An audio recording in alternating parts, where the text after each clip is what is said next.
this is Jen in the House Archives. Today I'm going to show you a couple ways to save materials like newspapers and photographs and documents while storing in your home. The archives gets many news clips donated. When members win an election, they often cut it out of the paper because it's important, and we eventually get it.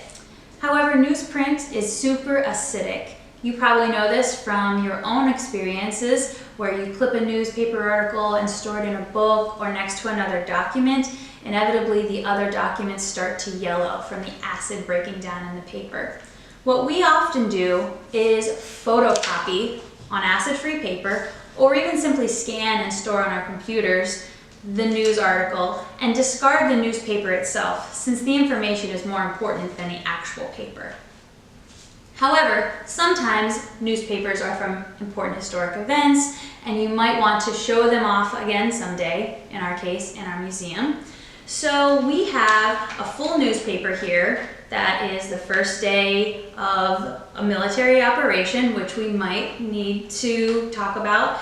And so we want to keep the whole thing safe.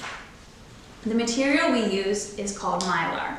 Mylar is a plastic feeling material that prevents light damage, it prevents dust, and also keeps documents safe from bleeding onto one another when stored in a stack. You can purchase Mylar sleeves for photos or documents in packs of standard sized sleeves, such as these that go with photographs. We occasionally store fragile photos in these, ones that maybe have a rip, or one that has an ink signature to keep it from bleeding onto the one photo next to it. But if you have something large to encapsulate, such as a full-size newspaper, you can purchase Mylar on a roll, much like wrapping paper. Once you want to cut your Mylar, you would measure what you need to encapsulate, measure, and then move your paper away so that your scissors don't have any chance of slipping and cutting what you want to save. Once you have your Mylar cut to the size you need, we use double stick tape. This is a very thin double stick tape, but even something simple you would buy at a store will work.